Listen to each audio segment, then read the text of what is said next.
PCB educational कट्टा विद्यार्थी आणि पालकांचं मनपूर्वक स्वागत. खऱ्या अर्थाने विद्यार्थ्यांच्या 12वीच्या बोर्डाच्या परीक्षा सीईटीच्या एक्झाम झालेल्या आहेत आणि सर्व विद्यार्थ्यांचं लक्ष लागलं आहे ते म्हणजे अभियांत्रिकी अर्थात इंजिनिअरिंग ऍडमिशन प्रोसेस. या महिन्यामध्ये या विद्यार्थ्यांच्या इंजिनिअरिंग ऍडमिशन प्रवेश प्रक्रियेमध्ये सेंट्रलाइज ऍडमिशन प्रोसेस अर्थात कॅप प्रोसेसचा राऊंड 1, 2 आणि 3 होणार आहे. निश्चितच त्याची माहिती विद्यार्थ्यांना आणि पालकांना पोहोचावी यासाठीच या व्हिडिओची निर्मिती करण्यात आलेली आहे. प्रथमतः समजून घेऊया सेंट्रलाइज ऍडमिशन प्रोसेस अर्थात कॅप म्हणजे संबंध महाराष्ट्रातील विद्यार्थ्यांसाठी इंजिनिअरिंगसाठी राबवलेली शासनाच्या वतीनं एक पूर्ण प्रवेश प्रक्रिया. या ठिकाणी आपण एकदाच फॉर्म भरता आणि एका फॉर्म मधूनच महाराष्ट्रातील अनेक महाविद्यालयांमध्ये ऍडमिशनसाठी प्रयत्न करतात. यामध्ये विद्यार्थी आणि पालकांना काही शंका असतील, निश्चितच त्या आज क्लिअर होतील. प्रथमतः कॉलेजमध्ये 3 टाईप असतात. उदाहरणार्थ गव्हर्नमेंट कॉलेज, ऑटोनॉमस कॉलेज आणि प्रायव्हेट कॉलेज अशा सर्व महाविद्यालयांची यादी यामध्ये दिलेली असते आणि आपल्या प्रेफरन्स नंबरनुसार म्हणजे सिक्वेन्स प्रेफरन्सनुसार आपण एक विशिष्ट यादी करणं गरजेचं असतं. साधारणतः 100% पण विद्यार्थी या ठिकाणी आहेत आणि कमी पर्सेंटाईलचे विद्यार्थी आहेत.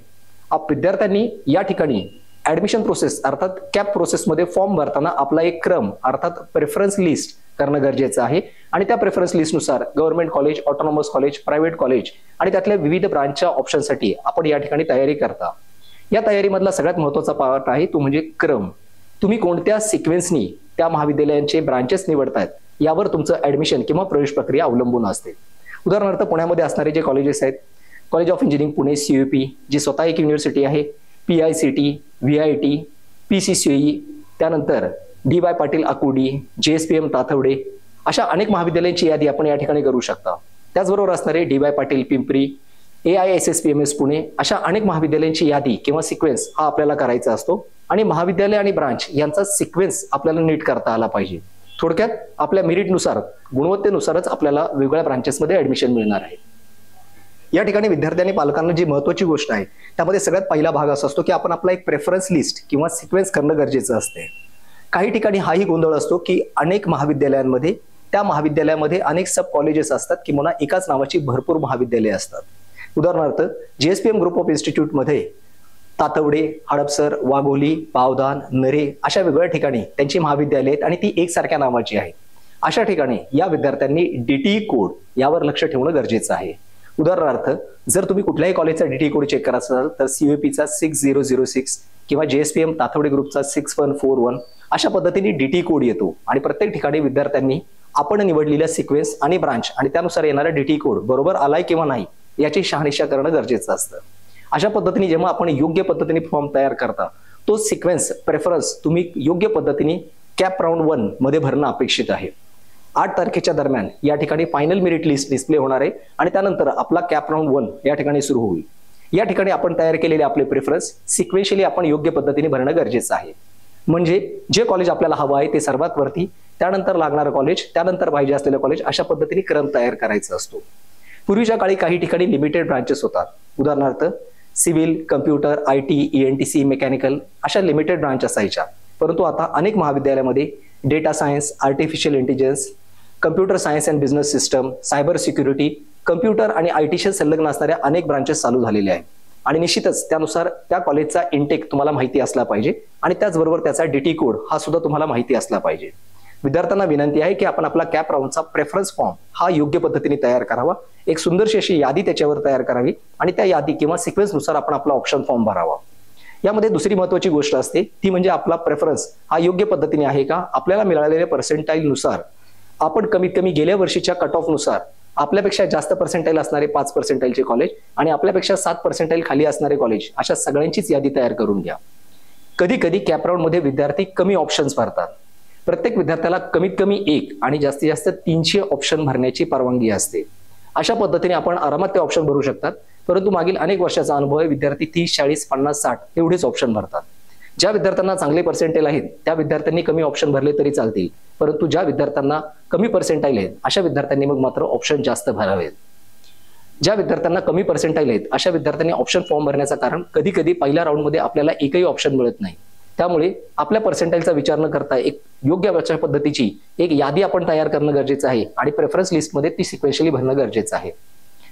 या ठिकाणी DTE कोड मध्ये समजून घेताना अजून एक महत्त्वाची भाग आहे. या ठिकाणी उदाहरणार्थ मी एखाद्या कॉलेजचा जर कोड घेतला, JSPM Rajarshi Shahu college of engineering Tathawade campus, तर 6141 हा त्याचा DTE कोड आहे. 612 अर्थात मेकॅनिकल ब्रांच आणि 10 म्हणजे जनरल शिफ्ट. अशा पद्धतीने प्रत्येक कॉलेजमध्ये त्याचा DT कोड, त्यानंतर ब्रांच कोड आणि 10 म्हणजे जनरल शिफ्ट अशा पद्धतीने त्याचे क्रम तयार असतात आणि आपण तो क्रम योग्य पद्धतीने भरलाय का नाही हे आपण कॅप राऊंडच्या फॉर्म मध्ये चेक करणं गरजेचं असते. काही विद्यार्थी 40, 50, 60, 70 असे ऑप्शन भरतील. त्यामध्ये क्रम खूप महत्वाचा आहे. PCBच्या माध्यमातून आम्ही या ठिकाणी काही नंबरही देत आहोत, जेणेकरून ज्या विद्यार्थ्यांना पिंपरी चिंचवडमध्ये असतील आणि ऍडमिशन प्रवेश प्रक्रियेमध्ये इंजिनिअरिंगमध्ये फॉर्म भरताना काही अडचणी असतील तर त्या ठिकाणी आपण प्रत्यक्षरित्या सुद्धा आम्हाला भेटू शकता आणि आमची मदत या ठिकाणी घेऊ शकता.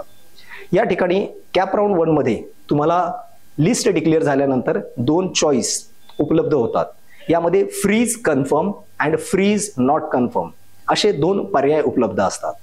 सांगायचा अर्थ, जर एखाद्या विद्यार्थ्यांनी 1 ते 50 ऑप्शन भरलेले आहेत आणि त्याला 22व्या नंबरचं ऑप्शन म्हणजे थोडक्यात ते महाविद्यालय आणि ती ब्रांच मिळालेली आहे, जर त्या विद्यार्थ्याला तेच महाविद्यालय आणि तीच ब्रांच घ्यायची असेल आणि त्याला राऊंड 2 किंवा 3 साठी जायचं नसेल, असा विद्यार्थी फ्रीज कन्फर्म अशा बटनाला क्लिक करेल.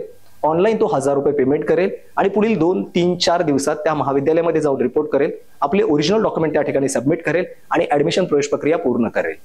परंतु जर काही विद्यार्थ्यांना असं वाटत असेल की आपल्या काही इतरत्र ऑप्शन्स साठी आपल्याला प्रयत्न करायचा आहे, तर अशा विद्यार्थी राऊंड 2 आणि राऊंड 3 साठी जाऊ शकतात.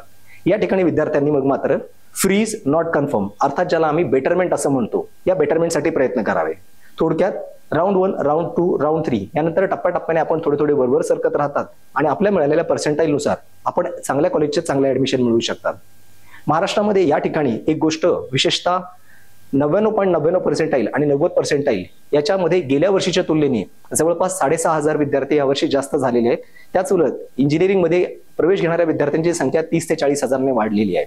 थोडक्यात कट ऑफ वाढण्याची शक्यता आहे. त्यामुळे विद्यार्थी आणि विद्यार्थ्यांबरोबर पालकांना नम्रतेची विनंती आहे, आपण जास्तीत जास्त ऑप्शन किंवा त्याचे सिक्वेन्स नीट भरावे, जेणेकरून आपल्याला कुठल्याही अडचणी येणार नाही किंवा आपल्याला मिळालेल्या पर्सेंटाईल नुसार योग्य कॉलेज आणि योग्य ब्रांच यासाठी आपण इंजिनिअरिंगला ऍडमिशन घेण्यासाठी पात्र होऊ शकतात. ही सर्व प्रक्रिया अतिशय पारदर्शक असते. थोडक्यात आपण ज्या पद्धतीने फॉर्म भरतो त्या पद्धतीनेच आपल्याला ऍडमिशन मिळतं. त्यामुळे विद्यार्थी आणि पालकांना विनंती आहे, आपण आपला सिक्वेन्स प्रेफरन्स लिस्ट ही योग्य पद्धतीने करावी. अशा पद्धतीने आपण मेरिटनुसार महाविद्यालयांमध्ये ऍडमिशन घेऊ शकता आणि आपल्या चांगल्या इंजिनिअरिंग कॉलेजचं भवितव्य या ठिकाणी सिक्युअर करू शकता. या ठिकाणी PCB चॅनलच्या माध्यमातून काही नंबर या ठिकाणी दिलेले आहेत. जर काही पालकांना आणि विद्यार्थ्यांना अडचणी असतील आणि ते साधारणतः पिंपरी चिंचवड या विभागातील स्थानिक असतील तर आपण प्रत्यक्षही आम्हाला भेटू शकता आणि त्या पद्धतीने मार्गदर्शन घेऊ शकता. ज्या विद्यार्थ्यांना या ठिकाणी थेट पोहोचता येत नसेल, आपण आपल्या जवळच्या महाविद्यालयातील इंजिनिअरिंग कॉलेजच्या प्राध्यापकांना भेटू शकता आणि आपण केलेला प्रेफरन्स म्हणजे सिक्वेन्स या पद्धतीने योग्य चेक करू शकता, जेणेकरून आपल्या मिळालेल्या चांगल्या पर्सेंटाईल नुसार आपल्याला चांगलं कॉलेज मिळो हीच या ठिकाणी सदिच्छा. निश्चित विद्यार्थी आणि पालकांना ही माहिती परिपूर्ण ठरलेली असेल आणि आपल्या चांगल्या इंजिनिअरिंग ऍडमिशन त्याचबरोबर कॅप राऊंड 1, कॅप राऊंड 2 आणि कॅप राऊंड 3 साठीही पूरक राहील. कॅप राऊंड 2 आणि कॅप राऊंड 3 मध्ये आपण आवश्यकतेनुसार ऑप्शन फॉर्मचा सिक्वेन्सही बदलू शकता. परंतु कॅप राऊंड 1 मध्ये जर आपल्याला काही चॉईस किंवा ऑप्शन मिळालेले असेल तर बेटरमेंट क्लिक करताना शक्यतो विद्यार्थ्यांनी जे मिळालेले आहे त्याला 1000 रुपये भरून कन्फर्म करा आणि बेटरमेंटला क्लिक करा, जेणेकरून आपल्याला पहिल्या राऊंडमध्ये जे काही मिळालं असेल त्याच्यावरच्या त्या ऍडमिशनचा दावा हा फिक्स करण्यात येतो, जेणेकरून विद्यार्थी योग्य पद्धतीने पुढे जाऊ शकतात.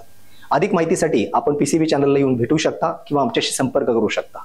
धन्यवाद.